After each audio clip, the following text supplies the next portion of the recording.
കഴിഞ്ഞ മാസം നമ്മുടെ ഗാർഡനിലെ മാംഗോ വെറൈറ്റീസിന്റെ ഒരു video most suitable mango varieties for Kerala എന്ന് പറഞ്ഞ് നമ്മൾ ചെയ്തിരുന്നു.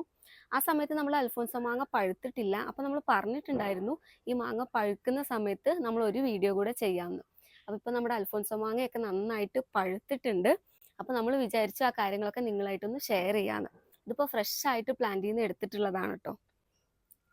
കണ്ടില്ലേ, നല്ല ഒരു ലുക്കുള്ള മാങ്ങയാണ്. നല്ല ഷേപ്പിൽ, നല്ല കളറ്, ഒരു പെർഫെക്റ്റ് ഷേപ്പ് എന്നൊക്കെ പറയാം. അതുപോലെ തന്നെ നല്ല യെല്ലോ കളറ്. ഈ നെറ്റിയുടെ ഭാഗത്തായിട്ട് ഒരു ലൈറ്റ് റെഡ് ഷെയ്ഡും വരുന്നുണ്ട്.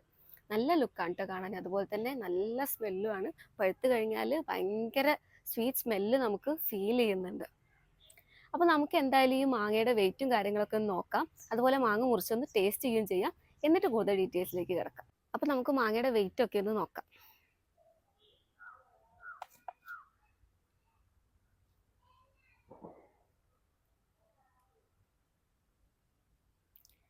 ഇത് 459 ഗ്രാം വരുന്നുണ്ട് ഈ മാങ്ങ. ഒന്ന് രണ്ട് മാങ്ങയുടെ വെയിറ്റും കൂടെ നമുക്ക് നോക്കാം കേട്ടോ.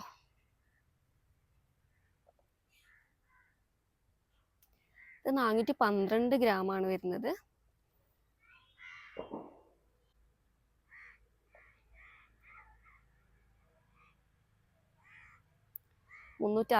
ഗ്രാം വരുന്നുണ്ട് ഈ മാങ്ങ. നമുക്ക് ഏകദേശം 450 ഗ്രാം വരുന്ന മാങ്ങ നമുക്ക് കിട്ടാറുണ്ട്. പക്ഷെ എന്നാലും ഏകദേശം ഒരു 350 ഗ്രാം റേഞ്ചിൽ വരുന്ന മാങ്ങയാണ് കൂടുതലും ഉണ്ടാവുന്നത്. എങ്ങനെ പോയാലും ഒരു 3 അൽഫോൻസോ മാങ്ങ ഉണ്ടെങ്കിൽ എന്തായാലും 1 കിലോ ആവും. അപ്പൊ നമുക്കൊരു മാങ്ങ കട്ട് ചെയ്ത് ടേസ്റ്റ് ചെയ്ത് നോക്കാം.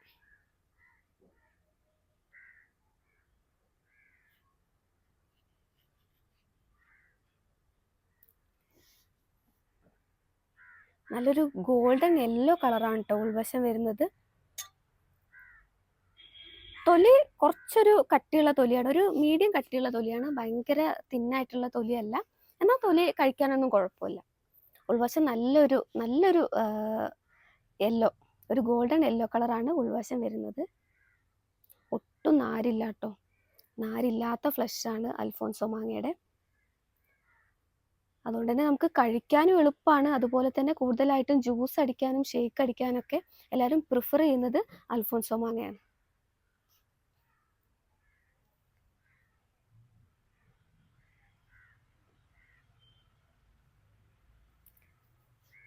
നമുക്കൊന്ന് കഴിച്ചു നോക്കാം, ടേസ്റ്റ് എങ്ങനെയുണ്ട് എന്നുള്ളത് നോക്കാം.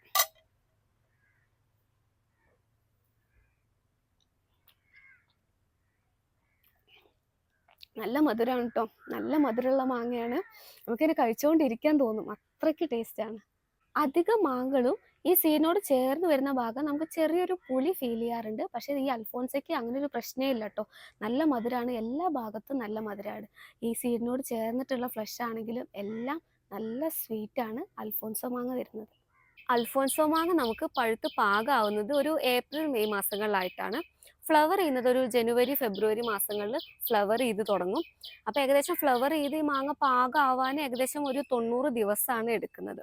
പിന്നെ മാങ്ങ ഉണ്ടായി തുടങ്ങി കുറച്ച് സൈസ് ആകുമ്പോൾ തന്നെ നമ്മൾ ഇതുപോലുള്ള മാംഗോ പ്രൊട്ടക്ഷൻ കവർ വെച്ചിട്ട് കവർ ചെയ്ത് പ്രൊട്ടക്റ്റ് ചെയ്യുന്നതാണ് നല്ലത്. നമ്മൾ അങ്ങനെ ചെയ്തിട്ടുണ്ടായിരുന്നു. ഇപ്പോൾ ഈ വീഡിയോ എടുക്കാൻ വേണ്ടിയിട്ടാണ് കേട്ടോ ഈ കവറൊക്കെ റിമൂവ് ചെയ്തിട്ടുള്ളത്.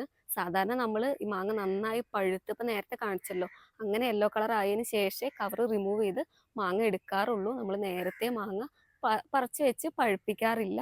പ്ലാന്റിൽ നിന്ന് തന്നെ പഴുത്തതിന് ശേഷം എടുക്കാറാണ്. അത് മിക്കവാറും നെട്ടി പൊട്ടി കവറിൽ തന്നെ വീണ് കിടക്കാറും ഉണ്ടാവും നമ്മൾ എടുക്കുന്ന സമയത്ത്. അപ്പോൾ ഈ കവർ ഉള്ളതുകൊണ്ട് നമുക്ക് വേറെ പ്രശ്നങ്ങളൊന്നുമില്ല. ഇൻസെക്റ്റിൻ്റെ അറ്റാക്കും കാര്യങ്ങളൊന്നും വരില്ല. അതുപോലെ തന്നെ ഈ നെട്ടി പൊട്ടി വീണാലും ആ കവറിൽ തന്നെ കിടക്കും. അതുകൊണ്ട് നമുക്ക് ഈ കവർ ഉണ്ടെങ്കിൽ സേഫാണ് കാര്യങ്ങളൊക്കെ. ഈ കവർ ശരിക്കും 1 ടൈം യൂസിനുള്ളതാണ് കേട്ടോ. എന്നാലും കുറേയൊക്കെ കവർ കീറിപ്പോവും. നമ്മൾ കീറാതെ കംപ്ലൈൻറ്റ് ആവാതെയൊക്കെ നമുക്ക് കിട്ടുകയാണെങ്കിൽ കീപ്പ് ചെയ്ത് കഴിഞ്ഞാൽ നമുക്ക് ഒരു തവണ കൂടെയൊക്കെ എന്തായാലും യൂസ് ചെയ്യാൻ പറ്റും. 1-2 മാങ്ങകൾ നമ്മൾ കവർ ചെയ്യാതെ ഓപ്പൺ ആയിട്ട് വെച്ചിട്ടുണ്ടായിരുന്നു. നമ്മളൊരു പരീക്ഷണാടിസ്ഥാനത്തിൽ വെച്ചതാണ്. കവർ ചെയ്യാതെ ഇട്ട് കഴിഞ്ഞാൽ എത്രത്തോളം പ്രോബ്ലംസ് വരും എന്നറിയാൻ വേണ്ടിയിട്ട്. ഈ മാങ്ങയിൽ നിങ്ങൾക്ക് കാണാം ബ്ലാക്ക് സ്പോട്ട്സ് വന്നിട്ടുണ്ട്. ഇത് ആക്ച്വലി മാംഗോ ഫ്രൂട്ട് ഫ്ലൈ, ഈ കായ്ച്ച എന്ന് പറയുന്ന പ്രാണി, അവരുടെ അറ്റാക്ക് കൊണ്ടാണ് ഇങ്ങനെ വരുന്നത്. മാങ്ങ കുറച്ച് വലുതായി വരുമ്പോഴേക്കും തന്നെ ഈ കായ്ച്ചകൾ വന്ന് കുത്തി അതിനകത്ത് മുട്ടയിട്ട് പോവുകയാണ് ചെയ്യുന്നത്.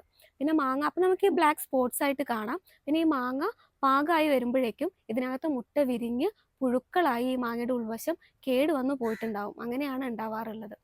അപ്പോൾ ഇത് പ്രിവെൻറ്റ് ചെയ്യാൻ നമുക്ക് ചെയ്യാൻ പറ്റുന്ന ഒരു കാര്യമാണ് കവർ ചെയ്ത് പ്രൊട്ടക്റ്റ് ചെയ്ത് വെക്കുക എന്നുള്ളത്. നമുക്ക് എത്തുന്ന ഹൈറ്റിലുള്ള മാങ്ങകൾ മാത്രമേ നമുക്കിങ്ങനെ കവർ ചെയ്ത് പ്രൊട്ടക്റ്റ് ചെയ്ത് വെക്കാൻ പറ്റുള്ളൂ. അപ്പോൾ പ്ലാന്റ് നല്ല ഹൈറ്റിൽ പോയിട്ടുണ്ടെങ്കിൽ മേലെ ഉണ്ടാകുന്ന മാങ്ങകളൊക്കെ ഇങ്ങനെ കവർ ചെയ്യാനായിട്ട് നല്ല ബുദ്ധിമുട്ടാണ്. അവിടെയാണ് പ്രൂണിങ്ങിൻ്റെ ഇമ്പോർട്ടൻസ് വരുന്നത്. നമ്മൾ പ്രൂൺ ചെയ്ത് ഈ പ്ലാന്റ് ഒരു ഒതുക്കി നിർത്തുകയാണെങ്കിൽ അതിലുണ്ടാകുന്ന ഒരുവിധം മാങ്ങകളൊക്കെ നമുക്ക് കവർ ചെയ്ത് പ്രൊട്ടക്റ്റ് ചെയ്യാനായിട്ട് പറ്റും. മാങ്ങകൾ നമുക്ക് കവർ ചെയ്ത് പ്രൊട്ടക്റ്റ് ചെയ്യാൻ പറ്റുന്നില്ല എന്നുണ്ടെങ്കിലുള്ളൊരു സൊല്യൂഷനാണ് ഫിറമോൺ ട്രാപ്പ് യൂസ് ചെയ്യുക എന്നുള്ളത്.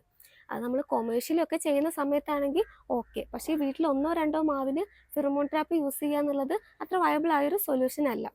പിന്നെ നമുക്കുള്ളൊരു സൊല്യൂഷൻ എന്ന് പറയുന്നത് ഇൻസെക്ടിസൈഡോ പെസ്റ്റിസൈഡോ യൂസ് ചെയ്യുക എന്നുള്ളതാണ്.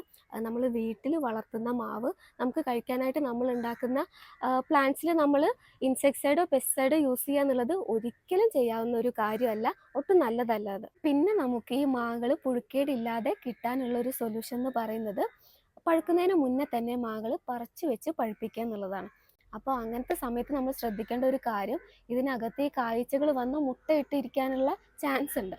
അപ്പോൾ നമ്മൾ ഈ മാങ്ങ പറിച്ചതിന് ശേഷം ഏകദേശം ഒരു 15 മിനിറ്റോളം 47 ഡിഗ്രി സെൽഷ്യസ് ടെമ്പറേച്ചറിലുള്ള ചൂടുവെള്ളത്തിൽ നമ്മൾ ഈ മാങ്ങ ഒരു 15 മിനിറ്റോളം മുക്കി വെക്കുക. ഇങ്ങനെ ചെയ്യുന്നതുകൊണ്ട് നമ്മൾ ഈ മാങ്ങയിൽ ഈ മുട്ടകളുണ്ടെങ്കിൽ അതെല്ലാം സ്റ്റിറൈലായി പോകും, ഈ മുട്ടകളെല്ലാം നശിച്ചു പോകും. എന്നിട്ട് ഈ 15 മിനിറ്റ് വെള്ളത്തിൽ ഇട്ട് വെച്ചതിന് ശേഷം മാങ്ങകളെടുത്ത് നന്നായി തുടച്ച് ഉണക്കി പഴുപ്പിക്കാനായിട്ട് വെക്കുക.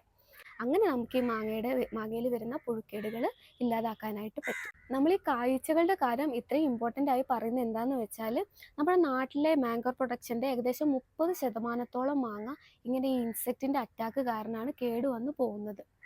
അപ്പോൾ ഇത് ഒരു മാങ്ങ ചീഞ്ഞു പോകുന്നു എന്ന് മാത്രമല്ല, ആ മാങ്ങയിലുള്ള മുട്ടകൾ വിരിഞ്ഞ് അവർ വീണ്ടും ഈ ഇൻസെക്ട്സ് ആയി വളർന്ന് വീണ്ടും നമ്മുടെ എല്ലാ ഫ്രൂട്ട്സിൻ്റെയും പ്ലാന്റ്സിനെയൊക്കെ അഫക്റ്റ് ചെയ്യാനുള്ള ചാൻസും ഉണ്ട്. അപ്പോൾ നമ്മൾ ഈ മാങ്ങയൊക്കെ പുഴു വന്ന് ചീഞ്ഞ് നിലത്ത് ചാടി കിടക്കുകയാണെങ്കിൽ നമ്മൾ പറ്റുന്നുണ്ടെങ്കിൽ ആ ചീഞ്ഞ മാങ്ങ എടുത്ത് മണ്ണിൽ കുഴിച്ചിടാനായിട്ട് നോക്കുക. അങ്ങനെ നമുക്ക് ഈ കായ്ച്ചകളുടെ പ്രൊപ്പഗേഷൻ കുറയ്ക്കാനായിട്ട് പറ്റും. കഴിഞ്ഞ തവണ നമ്മൾ മാംഗോ വെറൈറ്റീസിൻ്റെ വീഡിയോ ചെയ്തപ്പോൾ അൽഫോൻസോയുടെ കുറേ കാര്യങ്ങൾ കവർ ചെയ്തിട്ടുണ്ടായിരുന്നു. ഇനി ആ കാര്യങ്ങൾ വീണ്ടും ഇവിടെ റിപ്പീറ്റ് ചെയ്യുന്നില്ല. കാണാത്തവർക്കായിട്ട് ആ വീഡിയോൻ്റെ ലിങ്ക് കൊടുക്കാം. അവിടെ ഇൻക്ലൂഡ് ചെയ്യാത്ത കുറച്ച് കാര്യങ്ങൾ നമ്മൾ ഇവിടെ ഷെയർ ചെയ്യാം. ഈ പ്ലാന്റ് നമ്മൾ വെച്ചിട്ട് ഇപ്പോൾ 4 വർഷമായി. ഒരു 3 വർഷമായപ്പോൾ തന്നെ നമുക്ക് കായ്ച്ച തുടങ്ങിയിട്ടുണ്ടായിരുന്നു.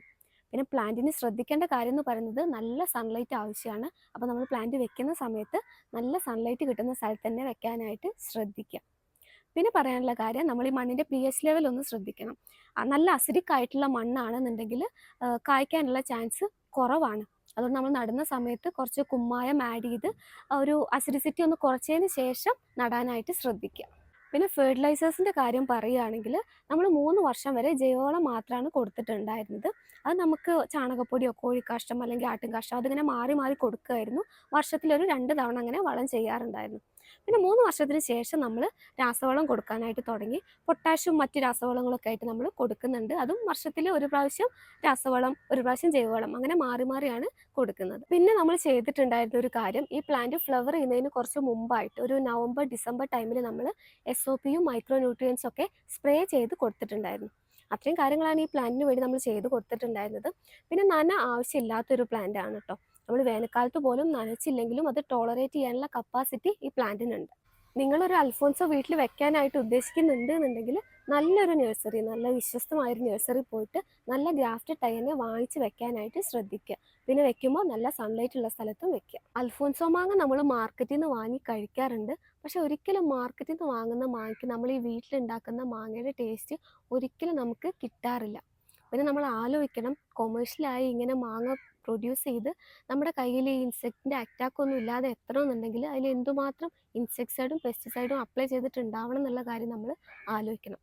നമുക്ക് അധികം ബുദ്ധിമുട്ടൊന്നുമില്ലാതെ വീട്ടിൽ തന്നെ നല്ലൊരു മാവ് വെച്ച് പിടിപ്പിക്കാവുന്നതാണ്. നമുക്ക് നല്ല മാങ്ങ, നമുക്ക് കഴിക്കാൻ പറ്റിയ ഇൻസെക്ടിസൈഡും പെസ്റ്റിസൈഡും ഒന്നും അപ്ലൈ ചെയ്യാത്ത നല്ല മാങ്ങ നമുക്ക് കിട്ടുകയും ചെയ്യും. അപ്പോൾ എന്തായാലും വീട്ടിൽ സ്ഥലമുള്ളവർ, താല്പര്യമുള്ളവർ വീട്ടിലൊരു മാവ് വെച്ച് വളർത്തുക. അൽഫോൻസോ മാങ്ങ തന്നെ വെക്കണമെന്ന് നമ്മൾ നിർബന്ധം പറയുന്നില്ല. പക്ഷേ അൽഫോൻസോ നല്ലൊരു ഓപ്ഷനാണ്.